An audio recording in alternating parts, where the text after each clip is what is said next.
Wow, it's so cute. Excuse me. नाही, मला इथे जॉब लागलाय. अरे वा, मग मी काय करू, नाचू? नाही नाही, तसं नाही, पण मला चल ना, हे टाकतोस प्लीज. मी मग अजून कोण आहे इकडे?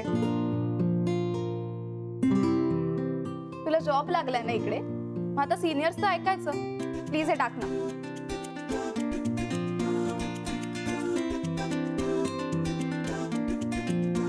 ओके.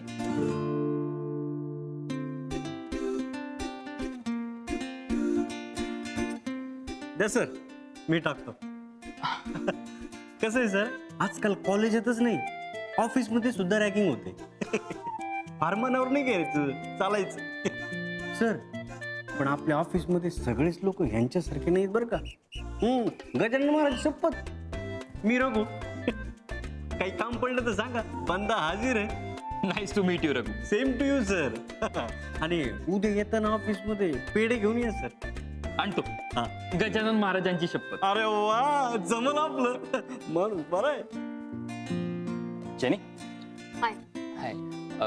माझं सिलेक्शन झालं. Oh welcome, congratulation. These are my baby.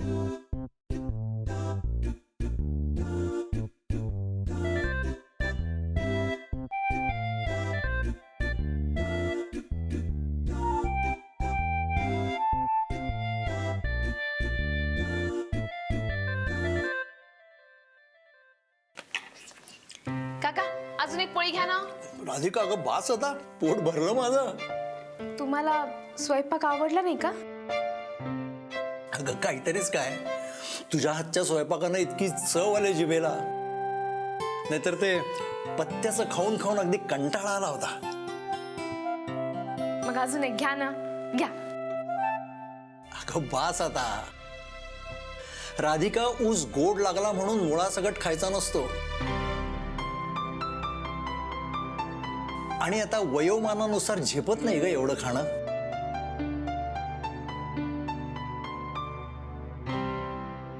काय ग? काकू, तुम्ही नीट जेवून नाही राहिले हा? का असं भरल्या ताटावर रडायचं नसते. मुलाची आठवण आली ग माझ्या. त्याला असं तिखट चमचमीत जेवण खूप आवडायचं. तुला सांगते राधिका, आम्ही तिघं जेवायला बसलो ना, मागे काही शिल्लकच राहायचं नाही. सगळं फस्त करून टाकायचा. आम्हाला इथे सोडून अमेरिकेला निघून गेला. त्याच्या आठवणी दाटून येतात ग मनात. सुखाचे दोन घासे घशाखाली उतरत नाही. आज कितीतरी दिवसांनी असं आपुलकीनं आग्रहानं जेवण करून खायला घालणारं कोणतरी भेटलं म्हणून डोळे भरून आले ग माझे. हो काकू, तो तिथे अमेरिकेत असला ना तरी तुमची मुलगी इथे तुमच्या शेजारी आहे. देवाचं पण असंच असते पा, एका हातानं नेतो पण दुसऱ्या हातानं देतो.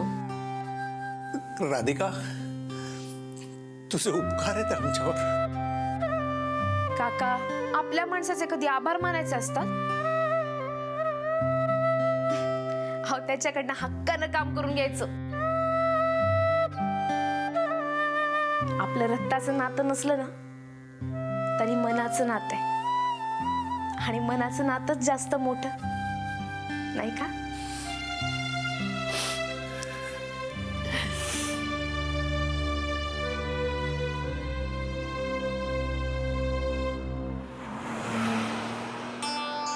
हा, चल येतो, बाय.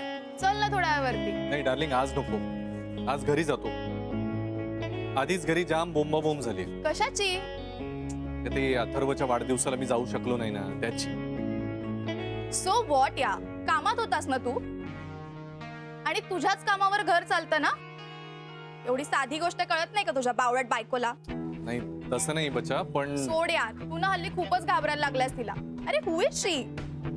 तिला ना रंग ना रूप ना मॅनर्स ना एटिकेट्स काही. नवऱ्याच्या जीवावर आयुष्य जगणारी ना टिपिकल हाऊसवाईफ आहे ती. हा घाबरतोस तिला काय माहिती? नाही तिला नाही, आजकाल मी अथर्वलाच जास्त घाबरतो. अगं कधी फोन उचलतो आणि बाबांना फोन करून काय वाटेल ते सांगत असतो. आणि तुला तर माहितीच आहे की गुरुनाथ सुभेदारी तर कोणालाही घाबरत नसेल तरी त्याच्या वडिलांना घाबरतो, right? Right. But Gary, then you have to think about असं. म्हणजे जेव्हा त्यांना कळेल आपल्याबद्दल तेव्हा काय होईल? ते सोड ना, तेव्हाच तेव्हा बघू ना. पण आता एक गोष्ट नक्की आहे, I love you so much. I love you too, but I hate your good for nothing mind. चल जा आता, बाय. बाय.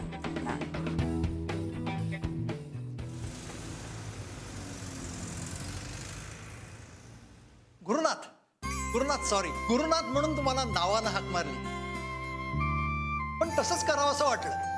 नाही इट्स ओके. कारण नाही विचारलं, कसं असं का करावं असं वाटलं? का?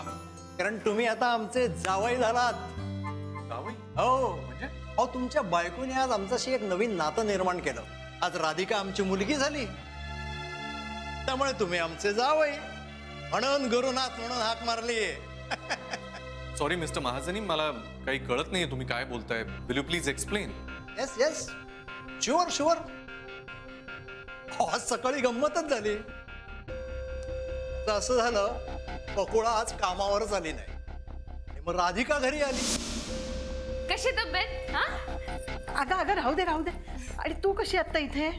तुमच्या घरी स्वयंपाक करायला आली ना. आणि तुम्हाला माहिती आहे आमची बायको कायम आजारी असते, आणि राधिकाला कळलं की आज यांच्याकडे स्वयंपाक करायला कोण नाहीये. काका अजून एक पोळी घ्या ना. राधिका अगं बास होता, पोट भरलं माझं.